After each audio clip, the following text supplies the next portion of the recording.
Halo teman-teman, jumpa lagi dengan saya Deka.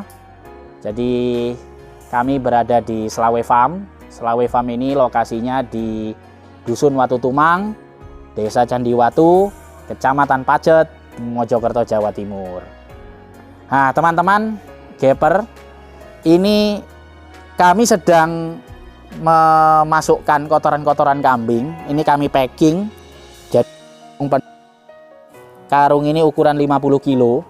Nah ini kami ingin memberitahu bahwasanya kalau teman-teman punya kotoran, intinya ini bisa dimanfaatkan teman-teman. Jadi jangan sampai kita tidak memanfaatkan kotoran itu. Justru kotoran itu juga punya manfaat dari yang sudah keluar dari ternak tadi. Nah untuk kotoran ini kami packaging dan nanti akan diambil oleh petani-petani sekitar di Pacet ini. Jadi ada petani jagung, ada petani sayur. Nah, tentunya nanti akan dikelola ulang oleh mereka, mungkin dicampur atau apa. Tapi tentunya kita nggak akan bahas ini teman-teman lebih dalam, karena ini biar dibahas di video-video selanjutnya aja tentang bagaimana mengelola kotoran ternak tadi. Nah, di video kali ini kita akan membahas tentang bagaimana tips-tips sukses dalam memulai beternak ala Selawe Farm, begitu. Nah, teman-teman, Gapper, memulai beternak pasti ada tantangan, pasti ada yang diperlukan untuk disiapkan. Jadi kalau teman-teman itu ingin berhasil, tentu harus ada hal-hal yang disiapkan dan persiapannya kalau bisa secara matang atau sedetail mungkin. Nah, teman-teman, mengawali kami beternak di Selawe Farm ini, itu kita mengawalinya dengan yang pertama, teman-teman harus memastikan tujuan beternaknya untuk apa. Apakah fattening, breeding, ataukah untuk yang lain seperti itu. Nah, kami akhirnya memilih teman-teman, ini kami yang di Selawe Farm memutuskan untuk kita mengambil track breeding, jadi jalur breeding. Breeding ini kita mengembangbiakkan, yang kami menjadikan betina ini sebagai sumber atau mesin utama kami untuk mencetak banyak cempe atau banyak anak. Nah, itu yang pertama teman-teman. Satu, tentukan tujuan beternak. Oh, tujuannya aku ingin gembira mas, ingin sekedar hobi. Ya, kalau itu beda lagi. Yang penting tujuannya jelas. Kalau yang pengen hobi ya mungkin kadang ada yang, oh aku pilih kambing yang bagus, ini nanti tak konteskan mas. Enggak ada masalah. Yang penting tujuan utama harus jelas. Penggemukan kah, untuk kontes kah, atau untuk breeding kembang biak tadi. Nah, kami di Selawe Farm memilih jalur pertama kita adalah untuk breeding. Itu yang pertama. Nah, yang kedua, teman-teman, setelah kita menentukan tujuan atau goal kita, baru kita mulai dengan satu persiapan kandang. Ini penting.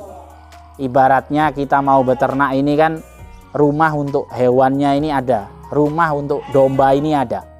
Nah, kami pertama kali menyiapkan kandang.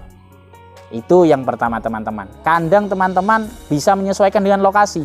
Kalau teman-teman punya lokasi yang luas, yang lokasinya juga cukup bagus, ya sekalian diperbagus. Yang penting standarnya adalah satu, ketinggian dari tanah ke lantai tadi. Di situ jangan sampai juga terlalu rendah teman-teman gitu. Terus yang kedua, bahan. Kami dulu pernah pakai bambu, nah sekarang kami rubah semuanya, sekarang kita dengan bahan kayu. Dan ini menurut kami satu, lebih ekonomis, yang kedua dia lebih nyaman juga, kambing lebih nyaman dan lebih bagus. Cuman poin utamanya lebih ekonomis teman-teman. Yang pertama tadi tujuan, goal. Yang kedua tadi tentang persiapan kandang. Nah, yang ketiga teman-teman, ini penting adalah lahan pakan atau pakan. Ini penting, bank pakan ini penting. Jangan pernah mendatangkan ternak kalau belum ada kandang dan belum ada pakan. Cerita sedikit tentang pakan. Pakan ini satu, memang menanam. Yang kedua, kita membangun mitra. Jadi ada petani jagung yang di sini kami kontrak khusus untuk ngirim jagungnya ke sini. Jagungnya bukan hanya tanaman jagungnya teman-teman, tapi bonggol-bonggol jagungnya itu, jagungnya pun kita juga masukkan sebagai pakan. Itu teman-teman. Jadi pakan ini perlu dipastikan. Apakah teman-teman ingin menanam pakcong, ataukah teman-teman ingin menanam odot, atau memanfaatkan limbah pertanian. Itu tentukan di awal teman-teman. Yang sekiranya bahan ini mudah. Kecukupan pakan ini sebenarnya syaratnya cuma 3. 1, murah. Jadi murah itu bukan yang murahan ya teman-teman. Jadi bahan dasarnya nih murah itu. Jadi murah, berkualitas, dan berkelanjutan. Jadi murah ini adalah teman-teman dapatkan harga yang kompetitif yang bagus, gak terlalu mahal juga, mungkin kalaupun murah bukan yang murahan, intinya gitu. Nah, yang kedua adalah kalau dari resep pakan ini dia bisa berkelanjutan, berkualitas. Yang kedua berkualitas. Jadi kalau nanam rumput pakcong kita akan lebih mudah ngaritnya. Kalau nanam rumput odot juga kita lebih mudah ngaritnya. Yang ketiga adalah berkelanjutan. Berkelanjutan ini kata kuncinya memang bahan itu tersedia terus sepanjang tahun. Jadi kalau bahan ini sudah tersedia terus sepanjang tahun, caranya gimana? Kalau kontrak pastikan kontraknya jelas dengan supplier. Kalau misalnya nanam juga jelas, lahan ini disewa berapa tahun, lahan ini nanti kita tanami kalau di musim kemarau seperti apa. Jangan sampai ada keterputusan pakan teman. Jadi intinya pakan itu. Jadi goal, tentukan dulu tujuan, visi misi ini harus jelas. Yang kedua, tentukan kandangnya mau seperti apa. Kandang fattening tentu berbeda dengan kandang breeding. Nah gitu teman-teman. Yang ketiga, pakan. Jangan sampai datangkan kambing, pakan belum siap. Datangkan domba, pakannya juga belum ready. Jangan sampai. Nah, yang keempat teman-teman, kalau kami di Slawe Farm ini juga menyiapkan, karena kita mendatangkan kambing, artinya kita kesiapan ketiga ini sebenarnya adalah bibit-bibit yang berkualitas. Kami hari ini memakai Suffolk, Dorper, Awasi. Itu memang kita selain untuk menghasilkan cempe-cempe yang bagus, kami juga regenerasi tentang genetik itu kita mencari genetik yang bagus. Memang yang ketiga ini adalah hasilnya nanti tentunya akan lebih baik, lebih bagus anak-anaknya teman-teman. Jadi kami sudah coba di sini ketika kita menggunakan merino, ketika kita menggunakan Suffolk, Dorper dan lain sebagainya. Dengan jenis domba-domba unggul seperti ini, itu hasilnya ternyata lebih ada hasil yang lebih, ada nilai tambah lebih. Ketika kita menjual, harga tidak murah seperti kambing domba lokal. Jadi ketika kita sudah punya anakan F1-nya, harganya juga sudah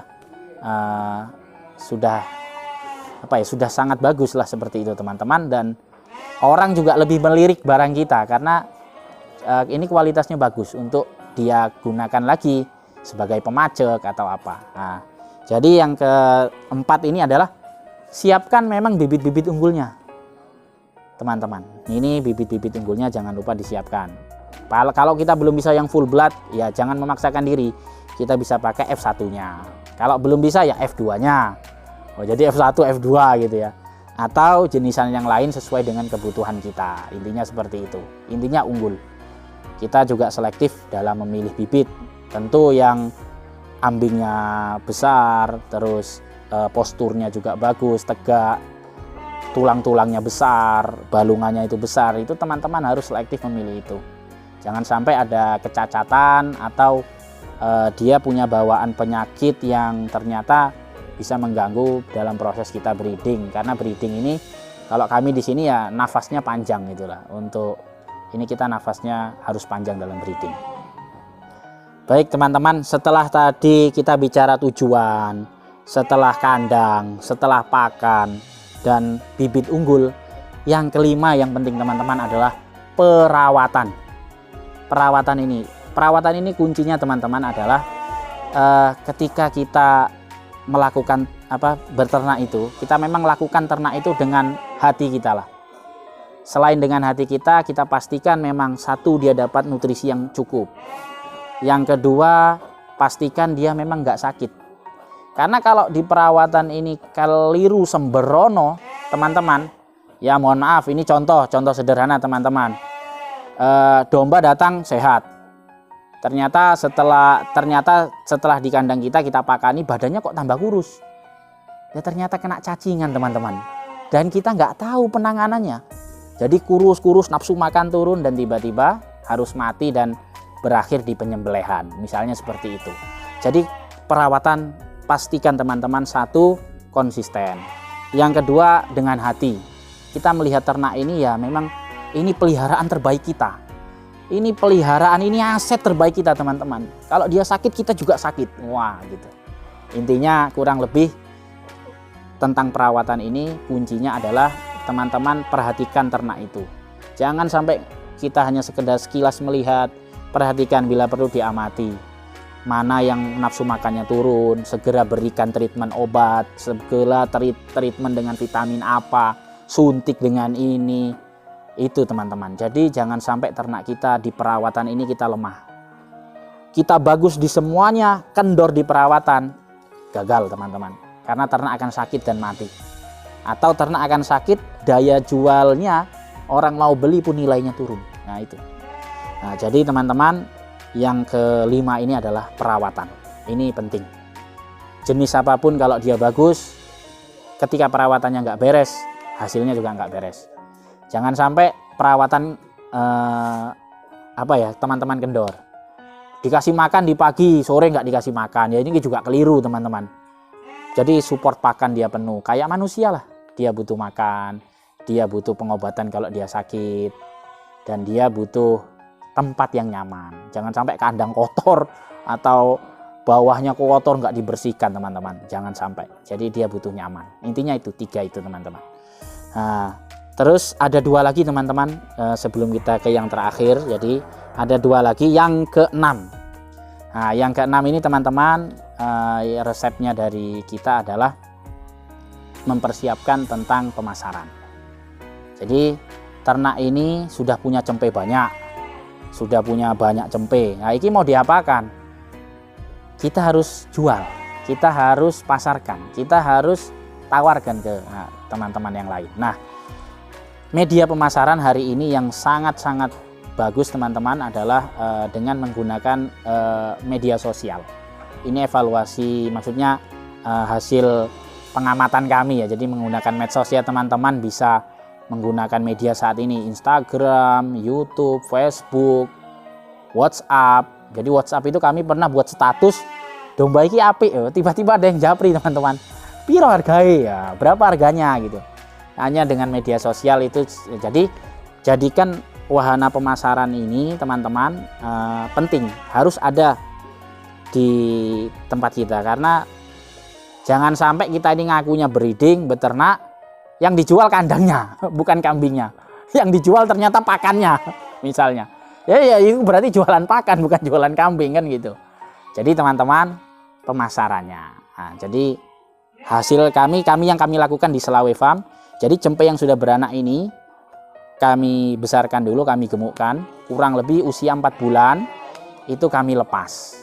Jadi F1 Dorper di sini kita tawarkan, dan kemarin alhamdulillah responnya peternak-peternak itu bagus, dan ada orang-orang yang ingin mengembangbiakkan lebih lanjut tentang kambing itu. Nah, jadi usia 4 bulan kita lepas. Kalau misalnya 4 bulan belum laku, biasanya umur 5 bulanan lah kami tahan sebulan lagi, terus kami pasarkan. Nah itu laku,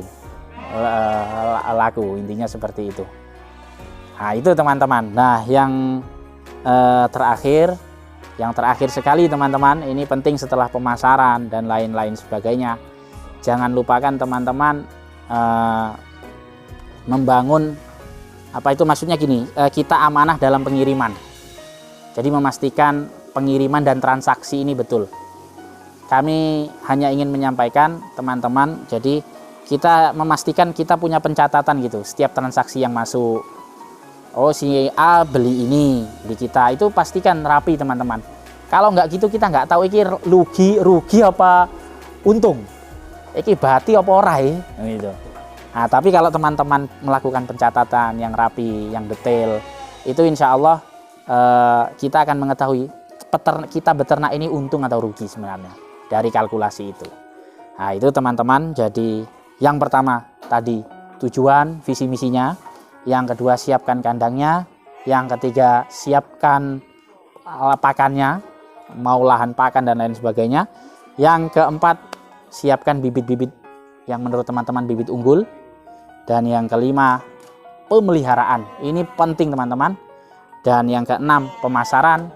Yang ketujuh kita mencatat semua transaksi atau kita memastikan pengiriman-pengiriman kita itu tercatat dengan baik, siapa aja yang membeli. Jadi konsumen kita itu jadi yang terakhir ini intinya administratif itu rapi teman-teman. Teman-teman, itulah tadi 7 resep kita beternak untuk supaya kita bisa on the track. Ketujuh ini teman-teman harus teman-teman bingkai. Ada yang paling penting dan mempengaruhi semua 7 ini, yaitu adalah kita mau untuk belajar. Saya dulu terus terang belajar dengan cara ikut pelatihan teman-teman. Biaya 2 juta saya ikut, biaya 3 juta saya ikut, dalam rangka memang mengejar ilmu. Nah, jadi ketujuh ini semua teman-teman diikat oleh satu hal, yakni ilmu, yakni belajar. Kalau teman-teman ngerasa sudah hebat, yes, buang jauh-jauh seperti itu. Kita main ke kandang, ternyata saya punya teman kandangnya lebih besar lagi dari kita ada, dan mereka intensif betul perawatannya. Nah, jadi jangan kita langsung merasa sombong teman-teman. Jadi kunci terakhir dari 7 ini, ikatlah dengan ilmu atau ikatlah dengan semangat belajar mencari ilmu tadi. Jadi ikutlah pelatihan, kunjungi teman-teman peternak yang lain, ada rahasia apa di kandang mereka, ada ilmu apa di kandang mereka. Akan terjadi teman-teman lewat diskusi, dialog, ngobrol, ngopi, dan lain sebagainya. Jadi jangan malu untuk belajar, jangan malu untuk mencari ilmu, jangan sungkan kalau ikut pelatihan teman-teman. Itu di situ ada resep-resep ilmunya. Tinggal kita pilih pelatihannya yang seperti apa gitu. Dan praktek gitu teman-teman. Ya, itu tadi sekilas penjelasan kami dari Selaway Farm. Mudah-mudahan teman-teman sukses dalam memulai ternak dan sukses juga sampai akhirnya sesuai dengan visi misinya teman-teman beternak. Semangat terus teman-teman, jangan lupa tetap semangat dan teruslah untuk belajar.